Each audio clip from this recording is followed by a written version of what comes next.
Good morning. On behalf of CSI Rheumatic Heart Disease Council, I welcome you all to this most fascinating webinar on this clinico-eco dialogues in rheumatic heart disease. This is part 2. As you know, the rheumatic heart disease is a neglected but very important cardiovascular disease affecting the young generation of less than 25 years, and with claiming the around 291,000 deaths every year. The program is very well designed by Dr. Vijay Lashmi from Bengaluru, and who is a well-known name in the rheumatic heart disease, not only in India but whole South Asia. To chair the session, we have two giants in the field of cardiology, and from the CSI headquarters, Dr. P.P. Mohanan from Thrissur and Dr. M.K. Das from Kolkata. Let me introduce them by sharing the slide.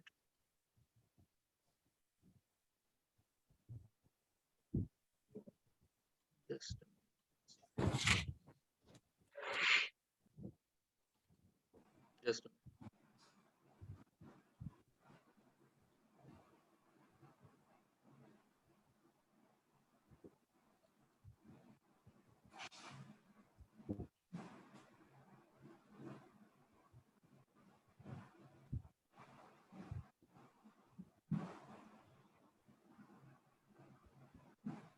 Well, Dr. P.P. Mohanan is the Director and Head of Department Cardiology, Westford High Tech Hospital, Thrissur, Kerala.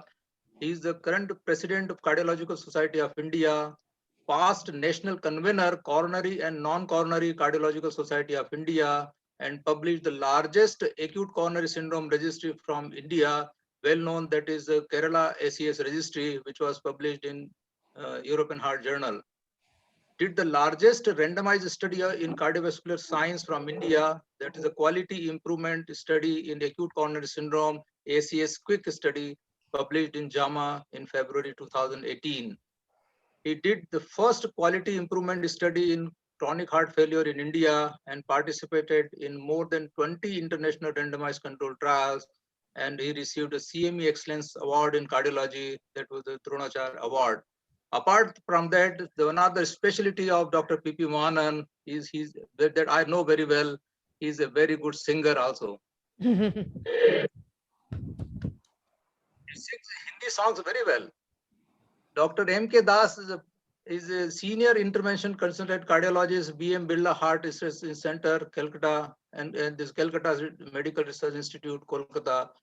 Is immediate past president of CSI, governor of ACC India chapter, past honorary general secretary of Cardiological Society of India, and organizing secretary of the 69th annual conference of CSI 2017 at Calcutta.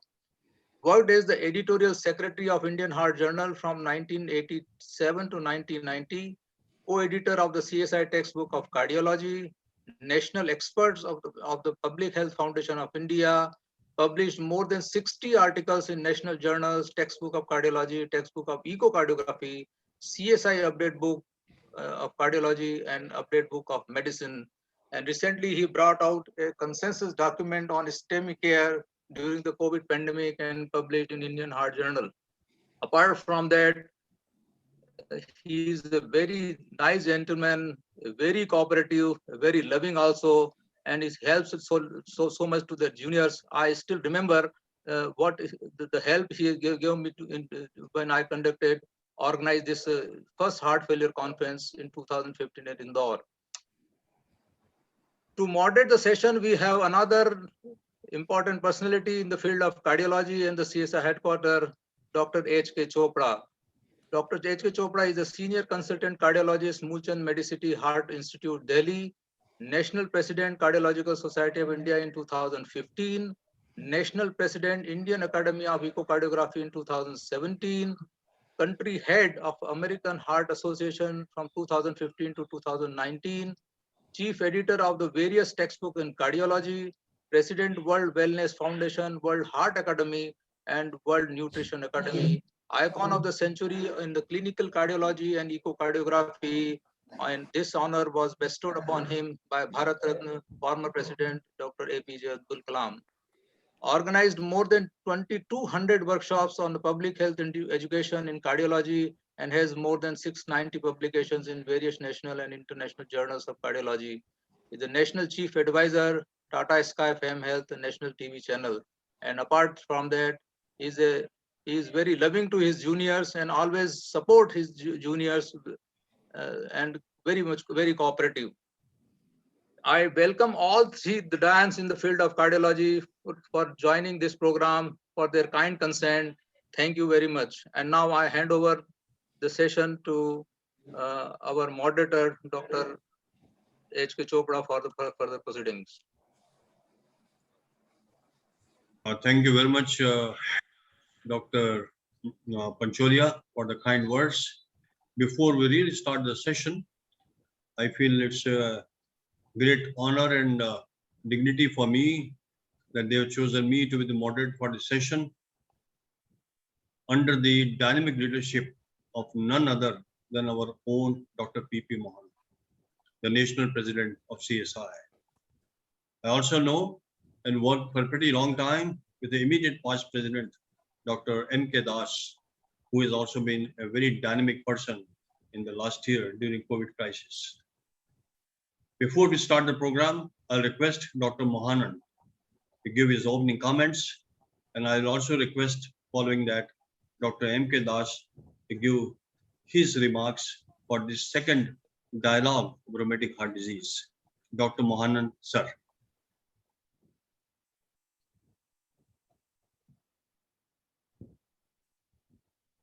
Thank you. Dr. Pancholia, the chair of the RHD Sub-Council of the Cardiological Society, past president Dr. Chopra and Dr. Das, our erudite faculty of today. We have the two glamour girls of cardiology talking to you today, and of those, one young, brainy one also.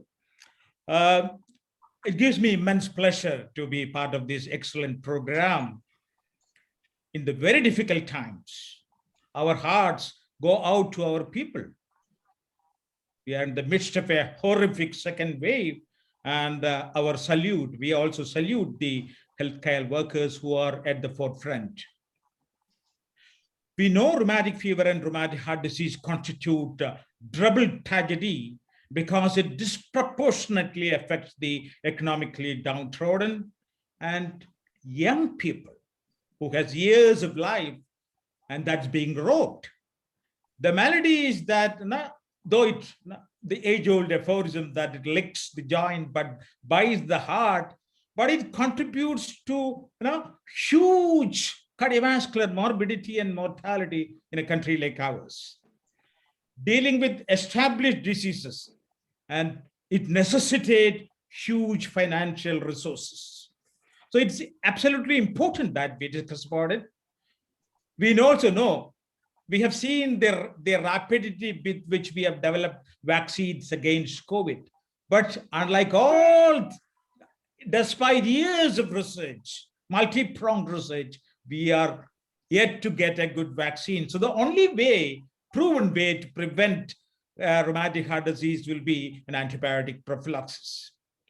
And mind you, we are talking about a disease which is causing 300,000 deaths globally and more than 10 million DALYs. It's very, very good that Dr. Pancholia, a master leader amongst the cardiologists group, has taken the initiative for the second of this program. And I should also mention that it's a matter of great privilege and pride that one of our members, Dr. Raman Krishna Kumar, recently chaired an AHA statement on the rheumatic heart disease, rheumatic fever and rheumatic heart disease policy statement from American Heart Association. I'm sure all of you would have done. So I wish the program the very best. Thank you very much. Thank you very much, Dr. Mohanan. At this point of time, I think I have a great pleasure of appealing to our president of CSI, Dr. Mohanan. As already pointed out by Dr. Pancholia, that this has been a neglected and forgotten disease. Time has come where to invoke awareness and enhance awareness and launch a mission on behalf of CSI. And the mission should be Mission Rheumatic Heart Disease Care Program of CSI. I think here's an opportunity. Nobody has done it. I'm sure under the dynamic leadership of Mohanand, we can achieve this. All these components can be discussed, task force can be created, and we will create a huge impact in the whole world. I will also appeal to Mohanand that we must launch an app, not difficult, very easy. We have people like Vijay Lakshmi, Asha Murthy, Dr. Pancholia, and Dr. Ramakrishnan. They can be of a great help. It will be the first in the CSI. I also take this opportunity to request Dr. Mohanand to launch a digital campaign on rheumatic fever for the first time. He'll be the first leader. In everything, there is a hidden potential. We have to tap it now because Mohanand is the leader. And I also say, and I was very happy last year under the leadership of Dr. M.K. Das, a paper was submitted for publication. I still don't know whether published or not published. But if not published, we should approach JAMA and we can also approach JAC. I can help you in publication in JAPI at any point of time or Indian Heart Journal if there's a big list, because it was a very, very useful paper. We must show our presence in the world on this neglected or forgotten disease, which is imperative. As pointed out by Dr. Mohanand, this scenario of almost 30 millions, that is 3 crores, and also the mortality rate of annual, which is very, very high. I'm sure Dr. Mohanand will really help us during this leadership so that he remembered for the whole life. With these few words, I'll hand over the mic to our immediate past president, Dr. M.K. Das, under whose leadership we had the first dialogue last year. Dr. M.K. Das, sir. Sir, you are muted, sir. Please unmute yourself, sir. Good morning, everyone. Dr. Chopra, Dr. Mohanand, then Dr. Vijay Lakshmi, Dr. Pancholia, Dr. Asha Murthy, and Ramakrishna, and all other listeners.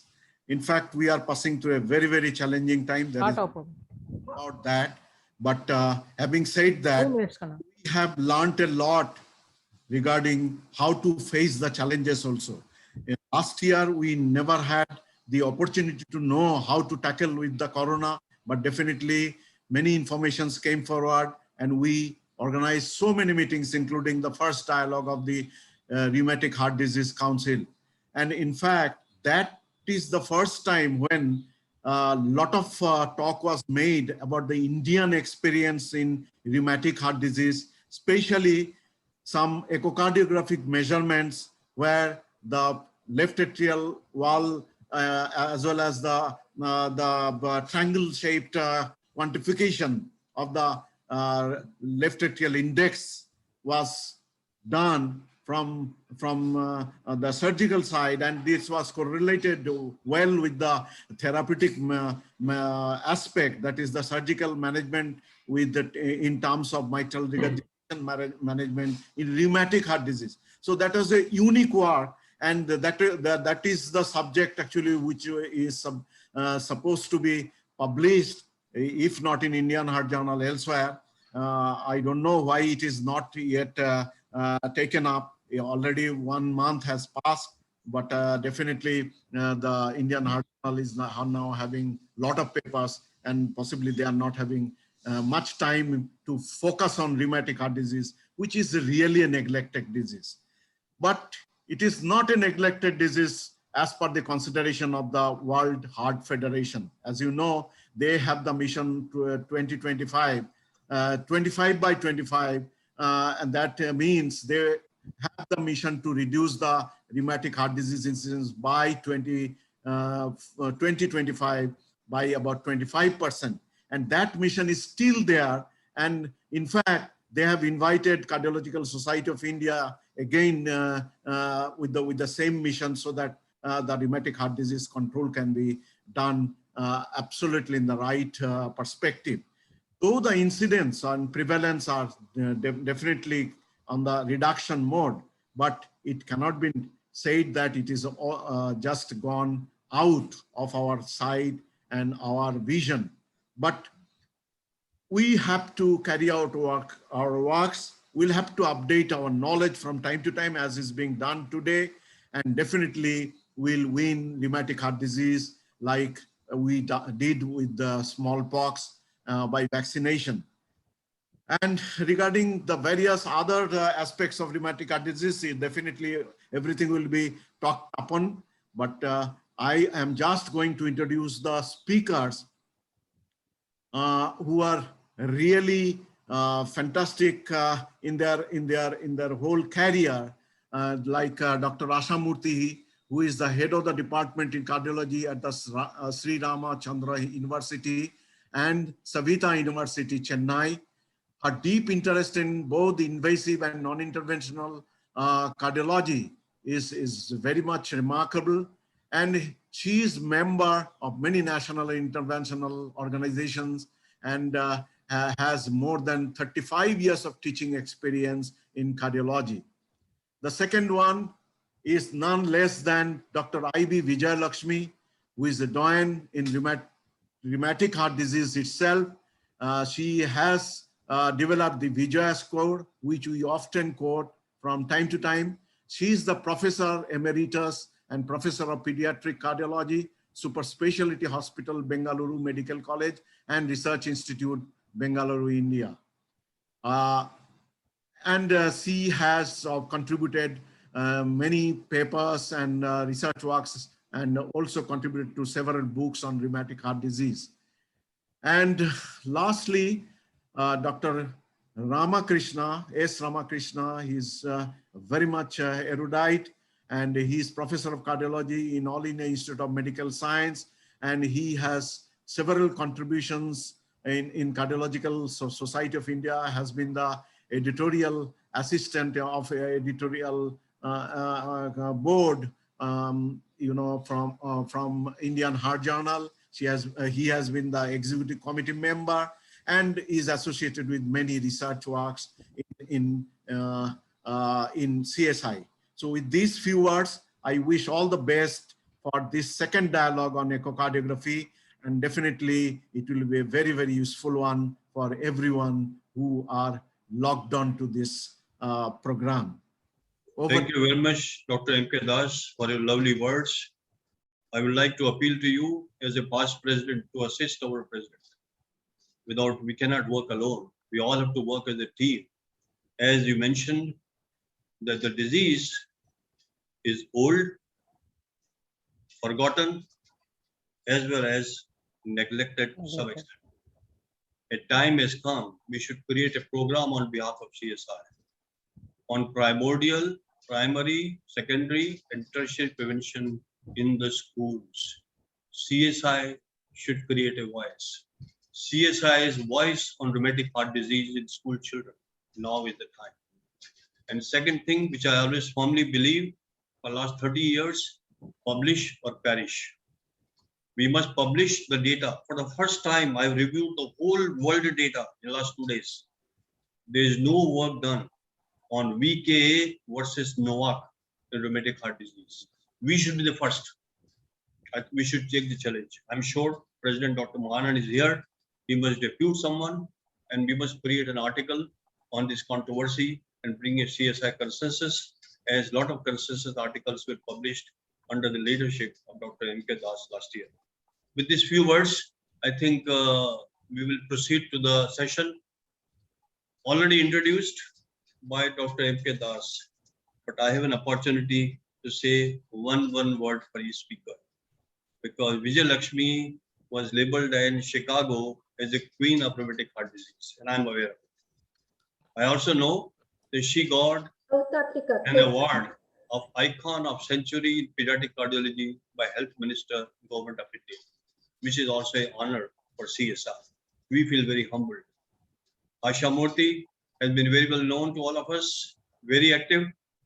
And I remember when she was the head of the department, and I still consider her as the head of the department in many ways. I'm sure she will add a lot of glory to this program. And of course, Thank you, sir. Ramakrishna's academic skill, research skill, oratory skill, and a great human being I've never seen anywhere in the world so far. I think there are few words I really wanted to express from my heart for all the three learned speakers. And with this, I request Dr. Asha Murthy to have her presentation. Madam Dr. Asha Murthy.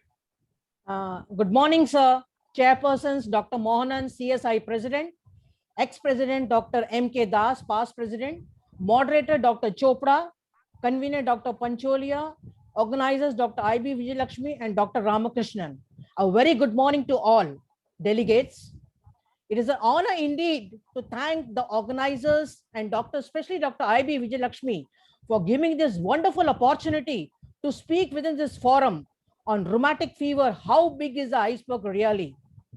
As you know, that rheumatic heart disease is the neglected chronic disease of poverty. It is estimated that about 33 million people are affected with rheumatic heart disease, and 2.7, that is 2,75,000 causes death annually. Rheumatic heart fever and share this. Rheumatic fever and rheumatic heart disease continues to be the major health hazard in the most developing countries and sporadically in the developed countries. Are you sharing the slides, please? Yeah. Pathogenesis as well as the susceptibility to rheumatic fever continues to be elusive. Prevention of rheumatic fever on secondary prophylaxis, which cannot reduce the burden of disease, and primary prophylaxis is not feasible.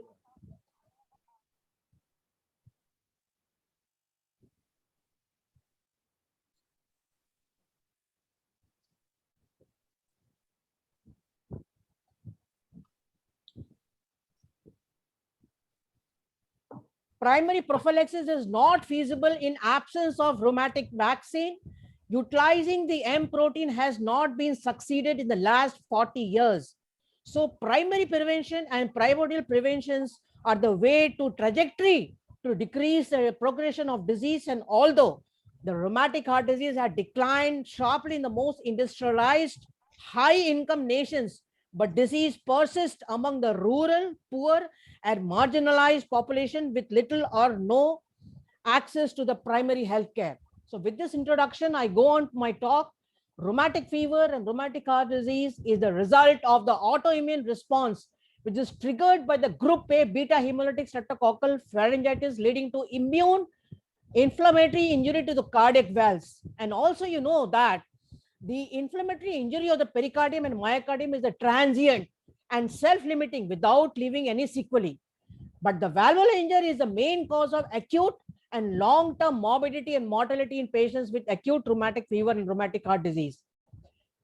The American Heart Association recommends recently that all the patients with suspected rheumatic fever should undergo an echo Doppler examination after the Jones criteria have been verified, even if there is no clinical signs of carditis present. The series of events with the sore throat, group A hemolytic streptococcal infection, a presentation of acute rheumatic fever goes to rheumatic heart disease, and in between there is a recurrence of acute rheumatic activity in between.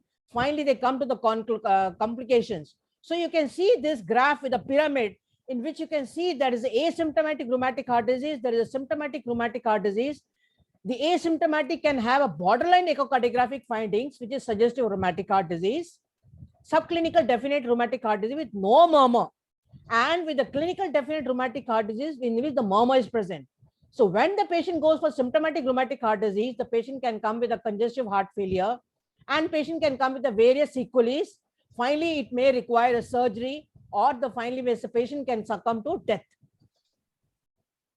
Looking into the epidemiology, the worldwide there are about 3 million deaths due to rheumatic heart disease in 2015, and the global age standardized mortality because of the rheumatic heart disease decreased by 47.8% from 1990 to 2015. But the large differences were observed across the regions, and as you know that in 2015, the estimated cases of rheumatic heart disease were 33.4 million, and disability adjusted life years because of rheumatic heart disease were 10.5 million. So you can see that overall there is an estimated about 38 million to 40.8 million cases of rheumatic heart disease globally in 2017, with the highest prevalence and disability and mortality in this group of countries like Oceania, South Asia, and sub-Saharan country. So the burden of rheumatic heart disease reported since 1960s from the hospital-based, from the population-based, from the school-based survey studies, using a different definitions and screening methods. And as you can know, the estimated average prevalence is 0.5 per 1,000 children in the age group of 5 to 15 years. And they are expected to be more than 3.6 million patients of rheumatic heart disease, estimated from 2011 census. But the expected mortality is between 1.5 to 3.3% per year. Looking to the pathogenesis, the delayed immune response to the infection of the group A beta hemolytic streptococcal with the latent period of 1 to 3 weeks antibody induces the immunological damage which occurs to the heart valves, joints, subcutaneous tissue, and basal ganglia of the brain. So the famous saying of rheumatic fever licks the joint but bites the heart. Now you see, is that decline of rheumatic hazard, is it real? The ICMR, which is the multicentric studies done across the countries, have been found that over the years from 1970 to 1975, that is 87, there is a significant reduction of the mortality amongst the patients with the rheumatic fever over the years. And there's a declining trend, especially after 2000 onwards.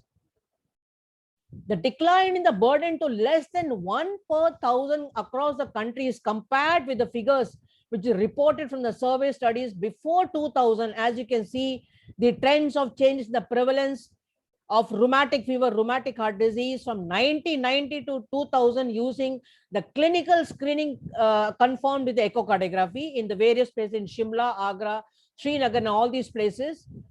Under the Jal Vigyan Mission Mode project from 2000 to 2010, definitely the prevalence has come down, as you can see in this mission. Now, what is rheumatic heart disease? The recent 2020 Australian guidelines for prevention and diagnosis and management of acute rheumatic fever and says that the acute rheumatic fever episodes makes the valve inflame. Then comes the valves get damaged, scarred, and then they started leaking or they can occur blockage. Finally, there's a leaking valves, the hearts get stretched and the patient comes with the heart failure, and then the patient requires a medication and the surgical intervention. So you can see the examples of the patients of the years going from 5 to 15 years, how this evolution of the disease progresses. So this is the natural history of the disease if adequate secondary prophylaxis is not given. The natural history of rheumatic heart disease progresses from 16 to 30 years. As you can see, the first surgical step may be a valve repair. Finally, the valve repair fails. The patient goes for the replacement. And finally, the patient can be put on anticoagulant therapy. Now, once a patient is put on anticoagulant therapy, the patient can go for a stroke or various complications. And finally, the patient needs a treatment for endocarditis or whatever the complications encountered. So overall basis, the pathophysiology is the causative agent is group A beta hemolytic streptococcal, untreated streptococcal sore throat, rheumatic fever. All the layers of heart are affected. Mitral valve is majority affected, 90%. Aortic valve about 10%, and another tricuspid and pulmonary are the least affected valves. They cause vegetations, valvular regurgitations, and finally heart failure. The group A beta hemolytic streptococcal, mostly the strains such as affected are 1, 3, 5, 6, 18, and 24. And the pharyngitis, which causes the group A beta hemolytic streptococcal, can lead to acute rheumatic fever, rheumatic heart disease, and post-streptococcal glomerulitis. But those group A beta hemolytic which causes skin infection do not cause any rheumatic fever. It causes only post-streptococcal glomerulonephritis. So what are the laboratory findings which you have to do? You take for high ESR, anemia, leukocytosis, elevated C-reactive protein, ASO titers, aDNA, which is the rising titer is more important, positive throat culture, but many times the patients already put on antibiotics, sometimes become negative. The ECG will show a prolonged PR interval. The echocardiogram will show valve edema, mitral regurgitation, or any of the leaks. dilatations, pericardial effusion, decreased contractility. The rheumatic fever diagnosis is mainly a clinical. No single diagnostic signs or specific laboratory test is available for diagnosis, and it is based on modified Jones criteria. So the Jones criteria has been modified from 1944 to 2015. And 2015, the recent one which has been said, the low risk carditis, clinical or subclinical, has to be included in the major, which was not included earlier. And the 2 major or 1 major, 2 minor has to be included. Number 1. Number 2 is that a recurrent acute rheumatic fever with 2 major or 1 major and 2 minor and 3 minors has to be included, plus supporting evidence of previous streptococcal infection has to be included in the criteria. So how to prevent this rheumatic heart disease? The very important question. The primordial prevention, the primary prevention, the secondary prevention, the diagnosis and treatment of streptococcal sore throat can help to minimize the chances of suffering from rheumatic fever, which in turn can decrease the probability of having rheumatic heart disease, because minimizing the exposure to gas, that is the group A hemodialysis infection, because of the health awareness to prevent is predisposing to rheumatic heart disease, is a step taken for prevention such as overcrowding, poor sanitation. These are all to be avoided. And healthcare awareness can be done through various existing platforms such as school health programs, immunization sessions, visit of healthcare workers, community health during the outstretched camps, village health, sanitation committee meetings, Mahila Mandal meetings. All these can be helpful in primordial prevention. And primary prevention is detection of primary, that is streptococcal pharyngitis, identification of the group A hemodialysis streptococcal infection amongst the children in age group of 5 to 15 years, followed by adequate treatment and appropriate antibiotics. Then comes the early diagnosis and management rheumatic causes by secondary prevention, which means that regular administration of penicillin injection to the child who is at the risk of rheumatic fever recurrence. So the strategies involved for the management is, in brief, primordial prevention, primary prevention. Once the patient develops the acute rheumatic fever, then once the patient gets a frank rheumatic causes, comes a role of secondary prevention. Once the patient develops a rheumatic heart disease, the plan comes for the cardiac failure, management of cardiac failure, stroke, endocarditis, death, and thus plays the role of tertiary prevention. So hygiene is very important as there's a pandemic of corona. Similarly, hygiene is very important because the skin sore throat clinics, sore throat dentists, sore throat clinics are very important. Wash your hands regularly, wash your hands before eating, and wash your hands before toilet, and wear the clean clothes is a rule for every virus disease. The prevention is better than cure. So in brief, preventive strategies are primordial prevention, primary, early and precise diagnosis of carditis and secondary prevention. Vaccine production and trial is on the way. Rheumatic fever and rheumatic heart disease register rheumatic control program. And as you can see, the step 1. So as I mentioned to you, primary prevention, eradication of the streptococcal itself. Step 2, anti-inflammatory treatment, aspirin and steroids. Step 3, supportive management and management of complications. Step 4 is a secondary prevention, that is prevent the recurrent attacks. And as you can see, you have to differentiate from the childhood fever and the rheumatic fever. The childhood fever in which when gives a child is born, so finally the mother can have this fever. So you have to differentiate in all these following. With the low back pain, fever rises later on, there's a foul smelling discharge, vaginal discharge, and there will be history of bleeding. While in the rheumatic fever, the symptoms are very important because the first symptom is the sudden fever with sore throat with 1 to 3 weeks pain in the joints. The polyarthralgia, patient can come with the polyarthralgia. So you have to consult the doctor and then treat the streptococcal throat out earlier. How to prevent and manage the rheumatic heart disease at government health care setting.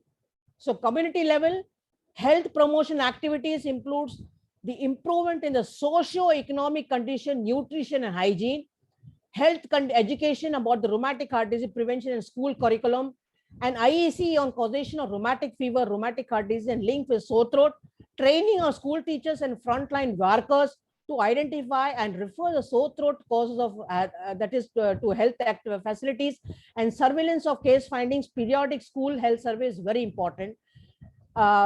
So the primary prevention, detection of how you will do the detection of sore throat, you have to assess the patient, because the patient may come with a fever, sore throat. Painful deglutition is very important. Headache, abdominal pain sometimes, nausea, vomiting, sore throat culture, which has to be done. And 20% of these patients with this group A streptococcal infection of all the pharyngitis cases, it is very often difficult to diagnose the streptococcal URI infection because it is very difficult to differentiate. So a high index of suspicion is very important. And so no single element of history taking physical examination is accurate. Recent data suggests that almost 90% of those who develop carditis can develop acute rheumatic fever later on.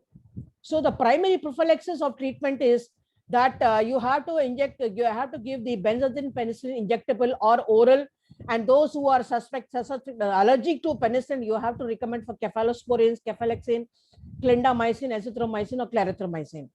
So the famous Vijaya Echo score is very important for each patient when the patient comes with a rheumatic fever, because the echo score of more 6 is a diagnostic of rheumatic carditis. And also the 2012 World Health Federation criteria for echocardiography diagnosis of rheumatic fever also has to be taken into consideration, whether it is a physiological or pathological regurgitation. So rheumatic nodules, as you can see in this example, is this thing. I thank Dr. I.B. Vijayalakshmi for sharing some of these slides. Small vegetations on the free edge of the valve, cusp indications of endocarditis, as you can see. And you can see because echocardiogram is the key role. It can prevent both the underdiagnosis and overdiagnosis, and also helps to differentiate from the other conditions, and helps also in the management strategies. And also you can see the edematous valves in the echo as thickened more than 4 millimeters, about 93.6%. So increased echogenicity of the submitral structure is also very important. Look at all the structures.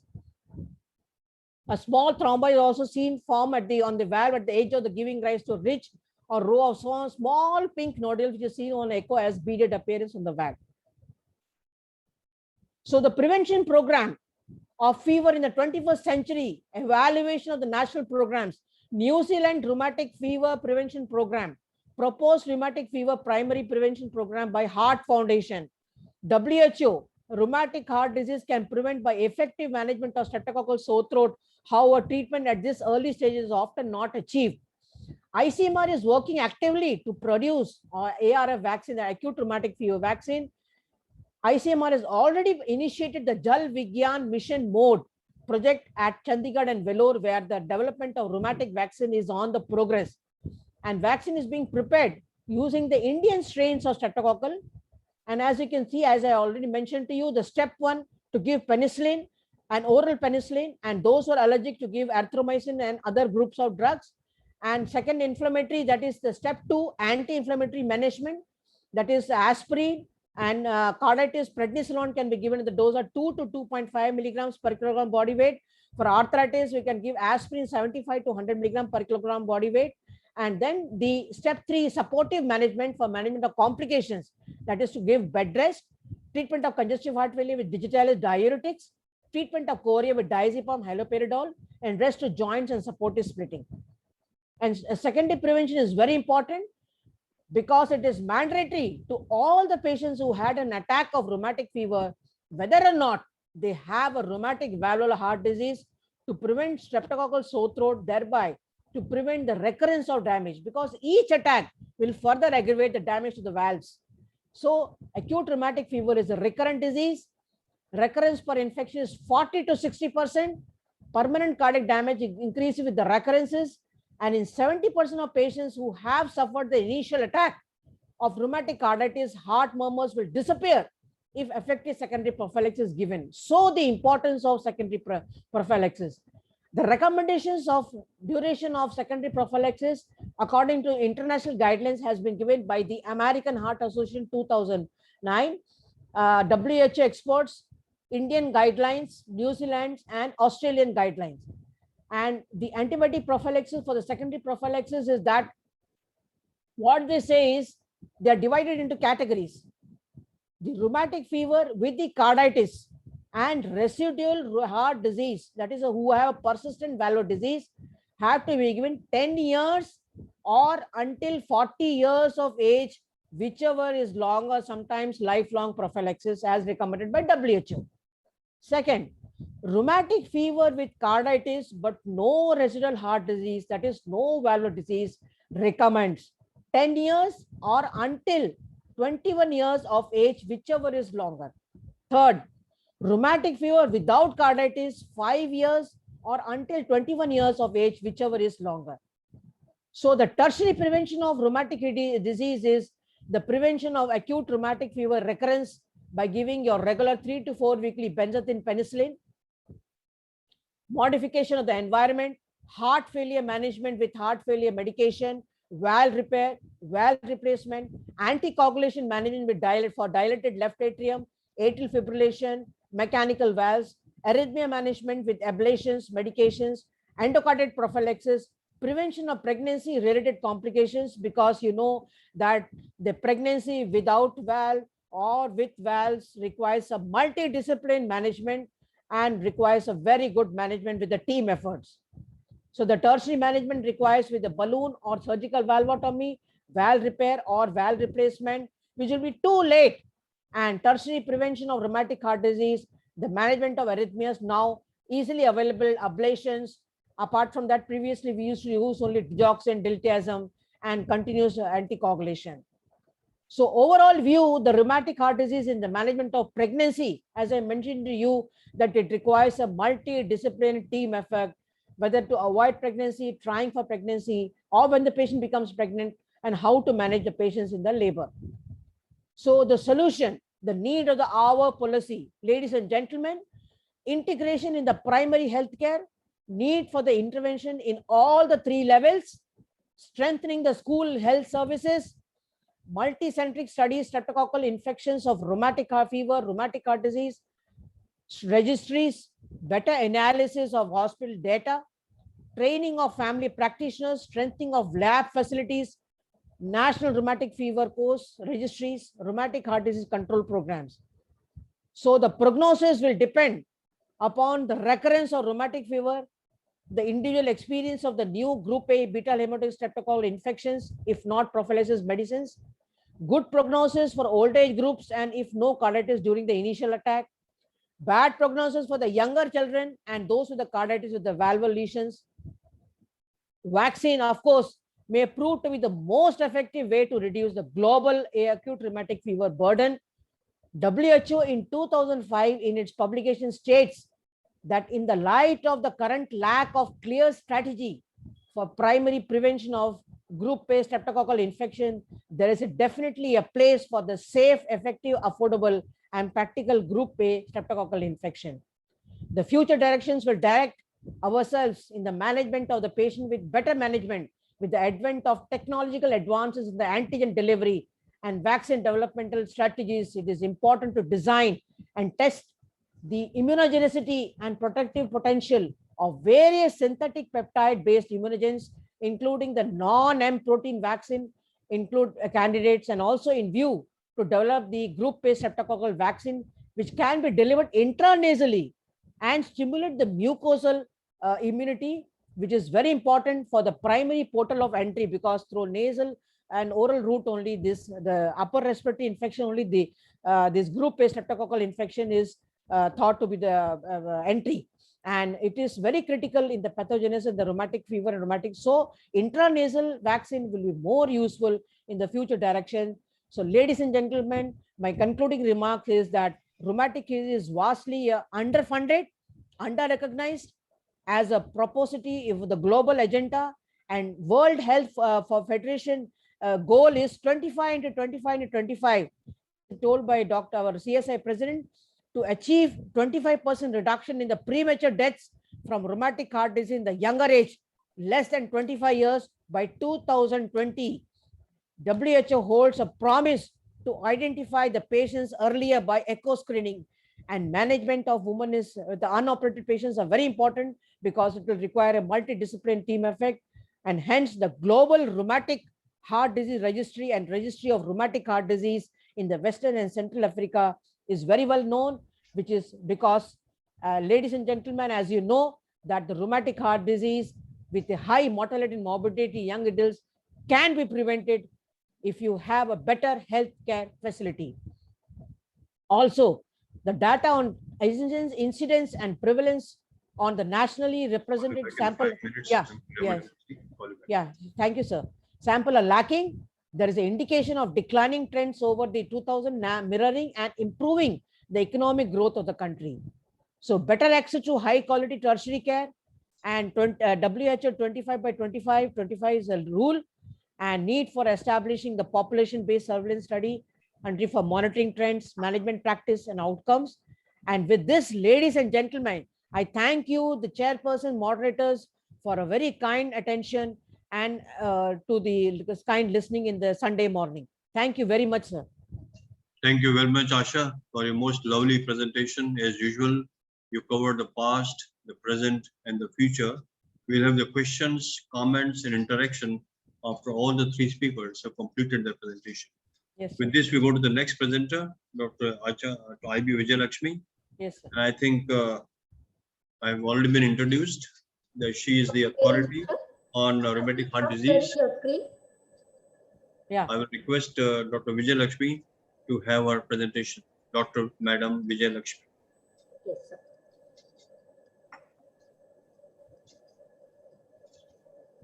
Good afternoon, everybody. Thank you very much for inviting me for this great session.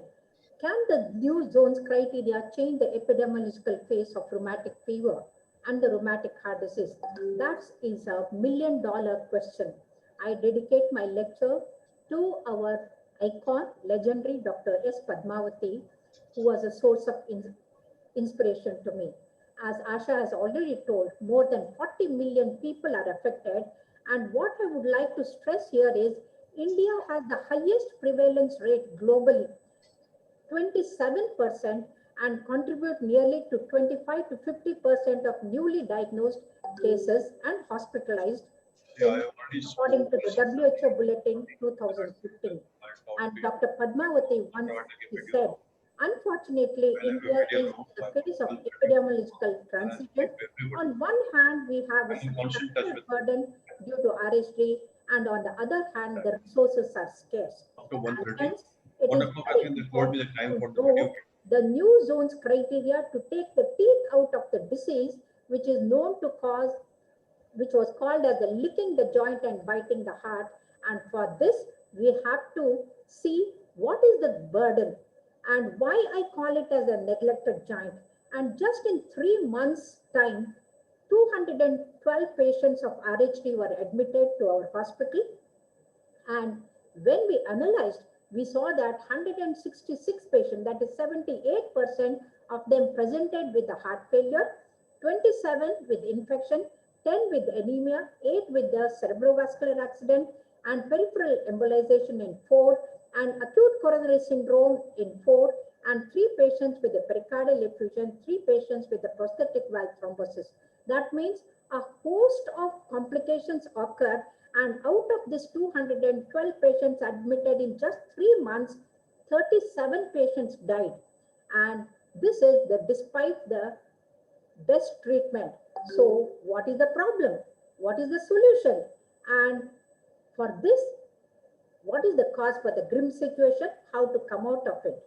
So the problem is, though the carditis is the only presentation of acute rheumatic fever that causes death during the acute stage and leads to permanent damage with the long-term morbidity and mortality, the precise diagnosis is eluding the clinician.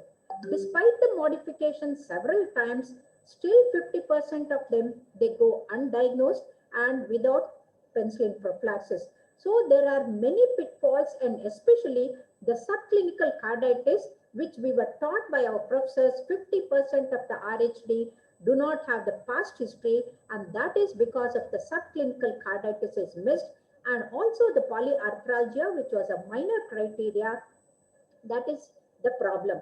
And because of this, Edward Kaplan, who continues to be the part of the zones criteria committee, he wrote in the WHO 1996 editorial that detection of active rheumatic carditis is a great prognostic and the therapeutic importance, and it is currently on the zones criteria.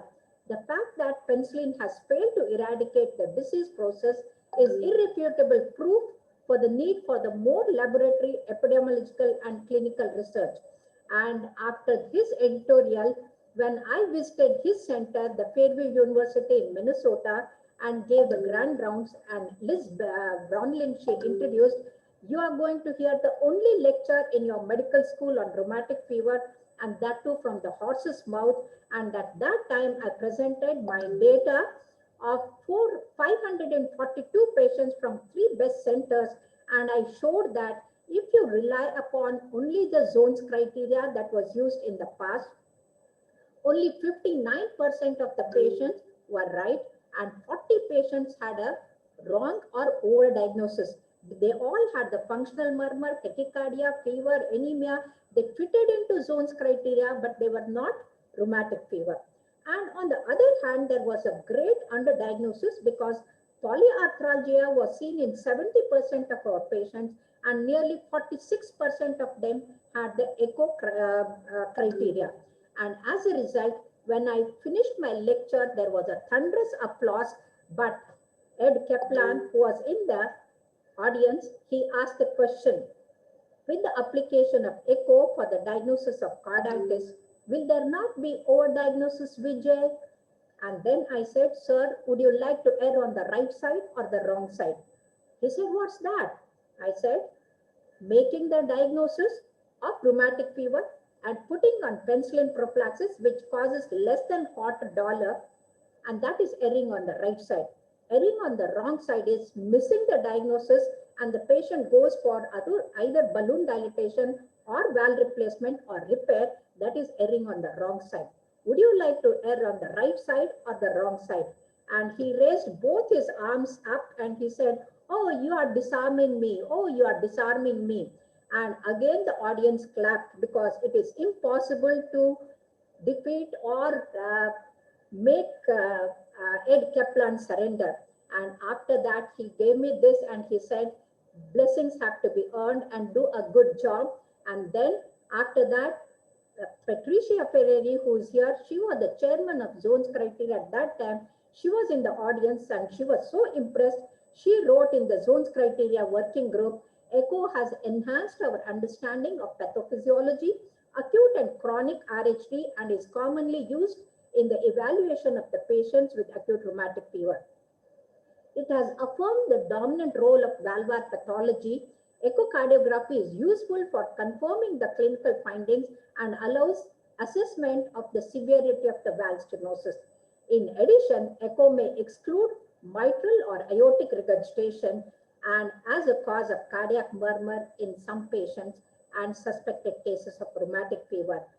But despite this, it was not included in the zones criteria, saying that it should not be used as a major or a minor criteria for establishing the diagnosis of carditis associated with acute rheumatic fever. This was published in 2002 by the zones criteria. So after that, I went ahead with the prospective study with the Vijaya's echo criteria. Applying this, when I did the 333 patients, we saw that the MR was diagnosed clinically only in 144, whereas echo could diagnose in 239.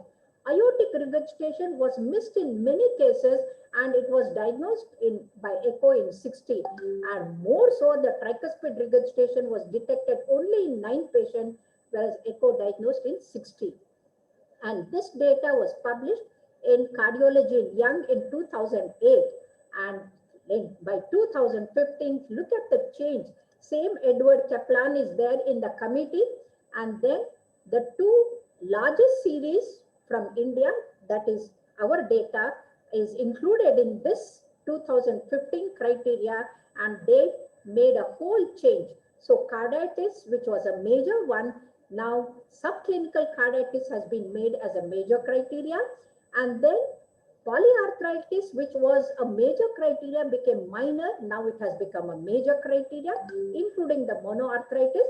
And polyarthralgia has become a major criteria, and more than anything, and whole echocardiographer should be happy that echocardiographic diagnosis of carditis has been included as a major criteria in the 2015, and this is going to be a game changer because echo alone can diagnose the mild, moderate, severe, and what is the mechanism of mitral regurgitation, whether it is valvitis, valve prolapse, annulitis, ventricular enlargement, caudal rupture. All these things cannot be made out clinically, and echo can make out this. So echo can prevent both underdiagnosis as well as overdiagnosis, and hence it is important that 2015 echo criteria has been as a major criteria, and that is a major breakthrough.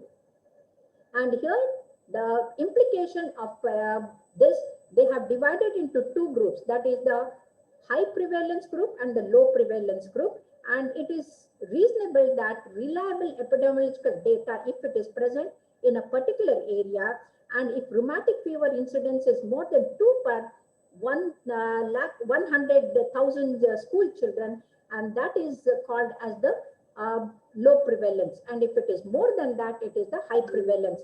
And out of this, when they have divided into two, the zones criteria has made into two parts.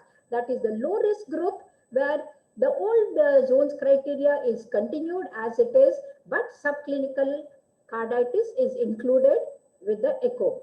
And in the high risk population, monoarthritis is also included, and along with the polyarthritis, the flitting type, we have the flitting type of the polyarthralgia is also included as a major criteria.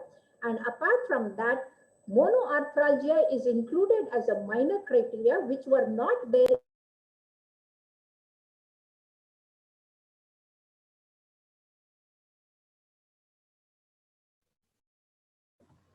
Ma'am, you are muted, I suppose.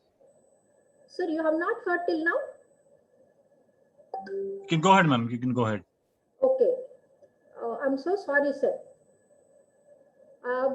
What was the textbooks mentioned till now? They said that only the subclinical carditis, stretching of the caudate tendinae with the prolapse of the anterior mitral leaflets was the one. But because of this, I said stop aping at the West, and so we must come out with our own criteria. And so I published the rheumatic fever, rheumatic heart disease monogram for the first time, and gave the echo features, what are there, and here the rheumatic nodules, which are almost equivalent to the verrucae that were seen in the autopsy as published by my mentor, Dr. Savitri Srivastava, that was seen in the echo. And apart from that, we can see that the beaded appearance is so classical here. So why the videos are not playing? So can I go back and come again, sir? Okay. So here you can see that the beaded appearance is not only in the anterior mitral leaflet and the posterior mitral leaflet, even the subclinical chordae as well as the papillary muscles have got the beaded appearance. This is the classical picture that you see of the beaded appearance. So rheumatic carditis is almost always associated with the valve thickening or submitral structure hyperechogenicity. Isolated pericarditis, myocarditis, or pericardial effusion is not due to the rheumatic fever, and invariably it is associated. So now the new zones criteria has given the whole detail about the mitral valve changes, the caudal changes, the aortic valve changes, and apart from that, the severity of the mitral valve regurgitation can be detected. Not only that, the echo can distinguish between the functional mitral regurgitation that we see in the dilated cardiomyopathy, where the valves are normal, the sphericity index is more, and then the central jet of the mitral regurgitation is there. So here the valve is completely normal, and this can be distinguished from the rheumatic fever very well, because the pathological mitral regurgitation in rheumatic fever, it should be more than the color jet, should be in the mosaic pattern, and it should be seen in the two planes and extending for more than 1 centimeter beyond the copting point. And unless the valve regurgitation is associated with the other features like thickened valve, beaded appearance, hyperechogenicity, and the echo score is more than 6, it should not be taken as the rheumatic. And because of this, the whole thing is added according to the new zones criteria, pathological mitral regurgitation, all the 4 criteria must be there. And then the pathological aortic regurgitation, all the 4 criteria must be there. That is, it should be seen in 2 views. Jet should be more than 1 centimeter and at least in 1 view, and the peak velocity should be more than 3 miles per square, and the pan-diastolic jet should be at least to 1 envelope. And apart from this, we can distinguish the mitral regurgitation from the rheumatic from the other causes. As you see here that this patient was diagnosed as rheumatic heart disease, put on penicillin prophylaxis. When we evaluated, it was a myxomatous redundant valve with the severe grade 3 prolapse. But this patient turned out to be mucopolysaccharidosis, whereas here the score is only 4, whereas here the echo score is more than 10 because there is a pericardial effusion, the caudal tear is there, severe mitral regurgitation is there, thickened valve, and this is how you can distinguish the rheumatic from the non-rheumatic valve mitral regurgitation. So in this patient, you can see that there is a caudal tear. Clearly, you can see that the rolled chordae is seen as a vegetation on the valve. And look at the severity of the mitral regurgitation. The reflux is there in the pulmonary veins. And that indicates that though it is an eccentric jet, we are underestimating. And here, if you can see that something is floating from to and fro between the LV and the LA, and that is the torn chordae. And the torn chordae, when it is going up and down, this is the flail mitral, and this patient cannot be treated with the steroids. It has to go for the mitral repair or the replacement. So this patient in the past was treated with the steroids. Even if you immerse him in the drum of steroids, it's not going to help. You can see that the echo shows both the anterior mitral leaflet, posterior mitral leaflet, both the chordae are torn, and they're all seen as like floating in the LV. And these are the patients who require repair once it is the inflammation comes down. And look at this. This is only 3 years old boy diagnosed as congenital mitral regurgitation. To my utter shock, I could see that the tip of AML is collapsing. There is a thickening. The beaded appearance is there. And apart from the beaded appearance, you can see that the aortic valve also is involved. And more than that, you can see how beautifully 2 layers of beaded appearance are there.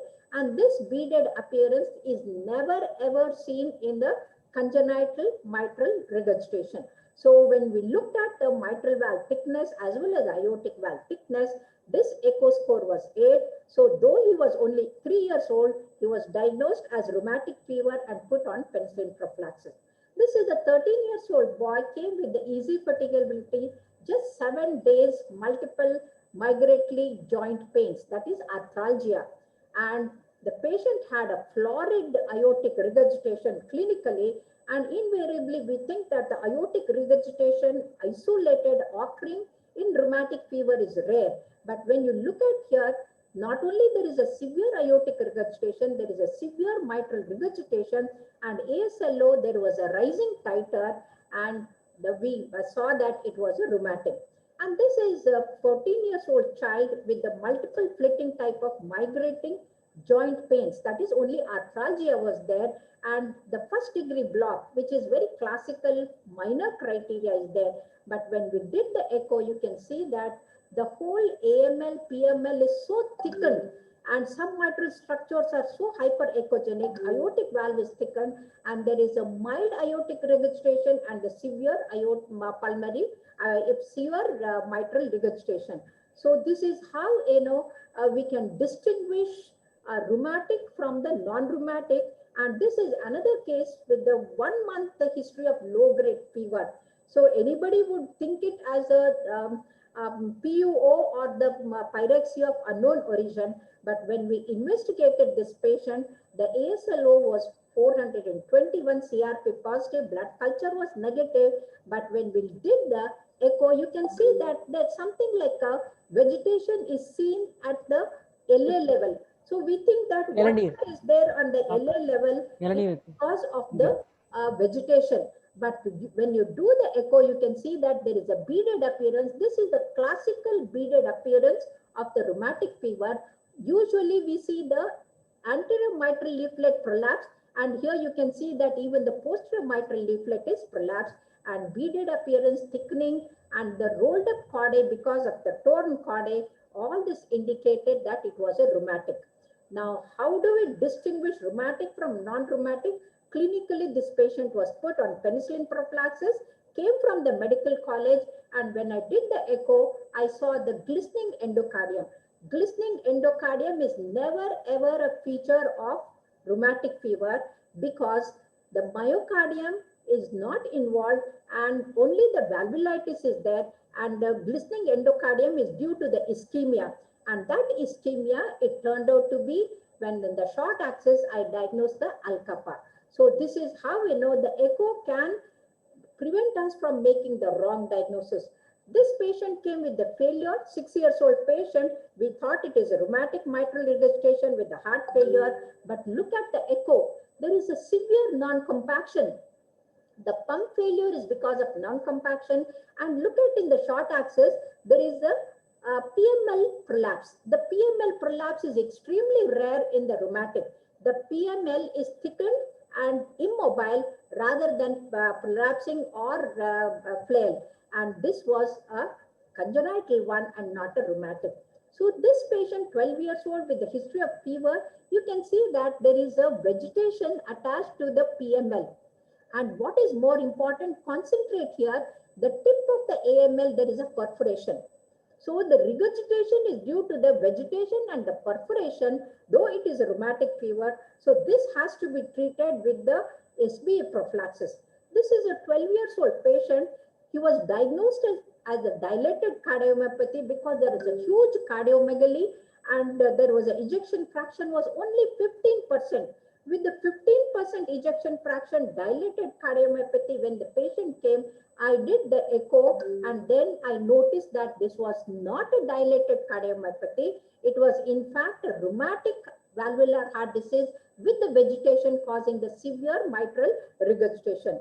So this is how, this is the subaortic membrane, which is diagnosed as a rheumatic clinically, but it was a subaortic membrane. So moving to the established rheumatic heart disease, when we come to the juvenile mitral stenosis, it is called as the malignant mitral stenosis because they have the severe pulmonary hypertension, severe mitral stenosis, and severe submitral structure fusion.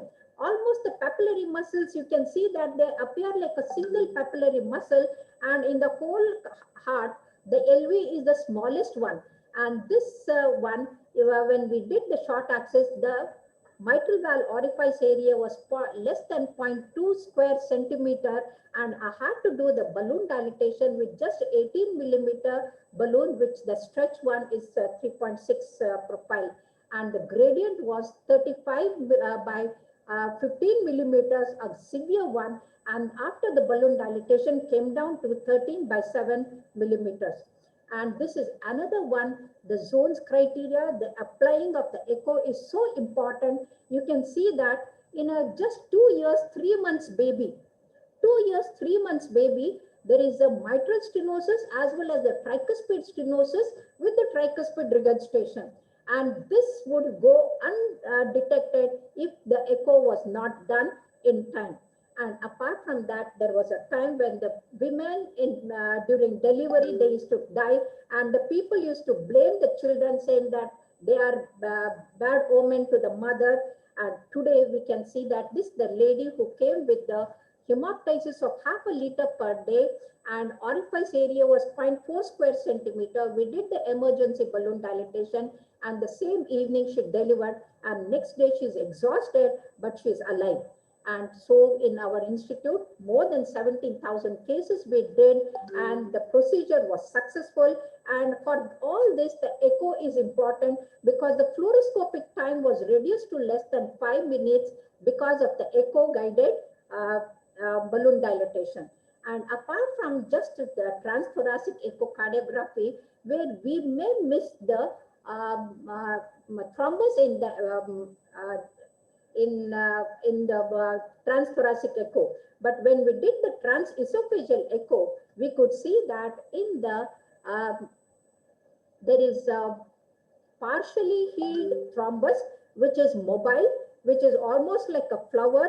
And if we didn't have the transesophageal echo, this case would have been attempted for the balloon dilatation and ended up with the cerebrovascular accident. And apart from that, we have 3D and the 4D echo now, and that has gained importance because to know the paravalvular leak and how good it is. And the giant LA needs the plication, not just ablation is not enough. And you can see here that the left atrium is so huge.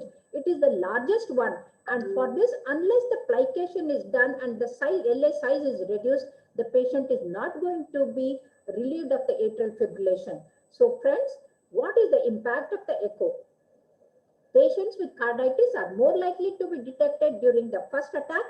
Detecting subclinical carditis will prevent more inappropriate and relapsed secondary prophylaxis. So more children are brought into the net of secondary prophylaxis. There is a significant prognostic implication, as I have shown you. The strategy can be made out on the echo itself. And is the detected subclinical carditis important? Yes.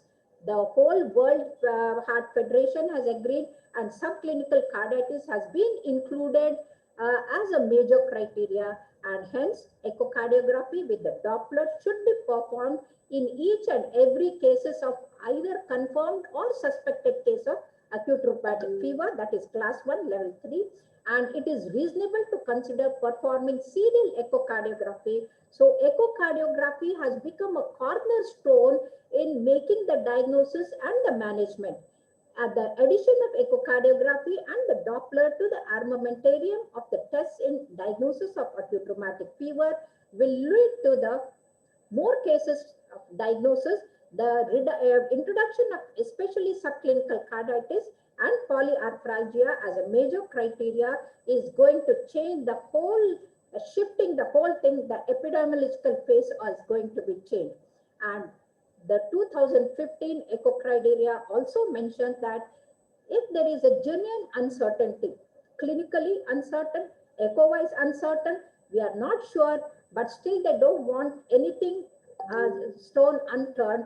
And so they have written that at least 12 months secondary prophylaxis must be given when you have a suspicion, but we don't have the proof of it. Now, arthritis, polyarthritis, and polyarthralgia, as I told, have been included. So we are not going to miss any of the patients for the secondary prophylaxis. And apart from that, what is important is if the 16-year-old boy gets severe AR, severe MR, the double valve replacement at that age, what is the future? Whereas if you apply echo criteria, make the diagnosis in time, prevent the recrudescence of rheumatic activity and further damage, we can save these patients from literally going into failure. And this is a 12-year-old boy presented with a cardiogenic shock. 12-year child presenting with a cardiogenic shock and NYHA class 3 and 4, and echo showed that it was a rheumatic. Suppose echo was not done, we would have missed this diagnosis. And apart from that, the complication. Yeah, I think you have to just conclude. Your time is up. Yes, sir. So the embolization occurring like this can be prevented by the echo. Now you can see that echo screening helps at the primary, secondary, as well as the tertiary prevention and prevent all the complications. And as a result, the death itself can be avoided. To conclude, friends, patients with clinical, subclinical carditis are more likely to be detected during the first attack. New zones criteria, like echo is a major criteria, and this is going to change the whole game. And the 50% which were not detected in the past are going to be detected, and inclusion of transesophageal 3D, 4D echo is going to help in the management. So let us not be like the fourth ape. Let us listen to the patient, look at the echo and tell the appropriate management. When we have an echo, why do you want to bend and get into trouble? So let us use the echo and burning problems can be extinguished by the echo and echo alone. And as John F. Kennedy said, children may be victims of fate, let them not be victim of our neglect. And hence, I would like each and every cardiologist to apply the new zones criteria and prevent the rheumatic fever, getting the recrudescence and coming into the complications. Thank you very much for your kind and the patient hearing. Thank you. Thank you very much, Dr. Vijay Lakshmi, for your outstanding presentation on focusing and emphasizing on the role of echo as a cornerstone in the management of rheumatic heart disease, from diagnostic, prognostic, and therapeutic implications. I'm sure we'll have a lot of questions and comments on your topic. And with this, we'll go to the next session. And we have the next speaker is Professor S. Ramakrishnan, who will be talking on quantification and monitoring of rheumatic heart disease. Professor Ramakrishnan, sir. Thank you, sir. At the outset, I would like to thank Dr. Pancholia, Dr. Chopra for giving me this opportunity.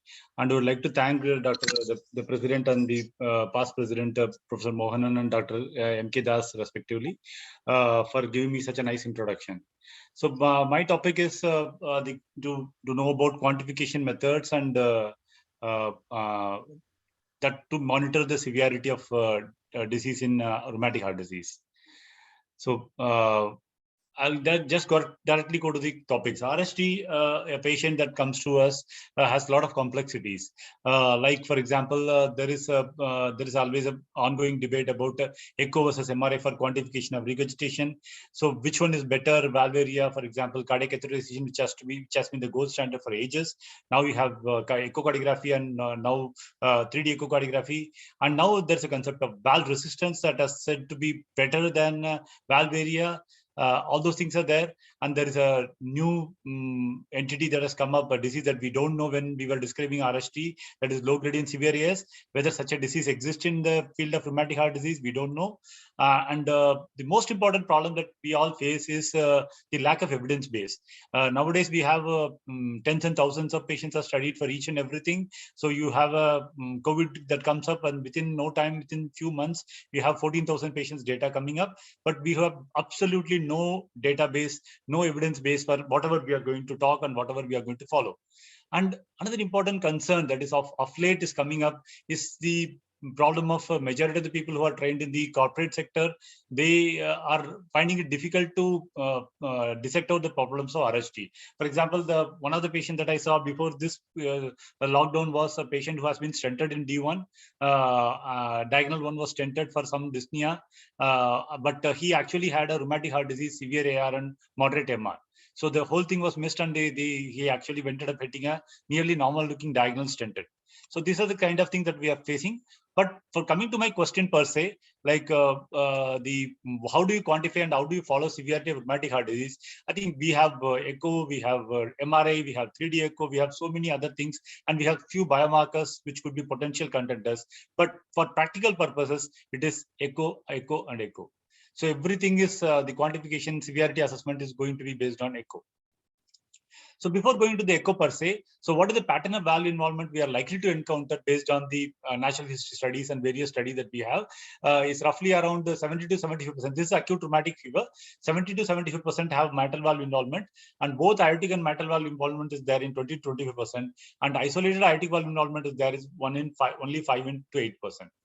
So what is the frequency of mitral valve in rheumatic heart disease? When multivalvular heart disease, rheumatic heart disease, this is one large database from Jayadeva, which suggests that possibly MS and MR is the most common etiology. Nearly around 50% of patients have MS with MR, which is followed by MS with AR, and then you have MR with AR, and then you have other things are extremely uncommon.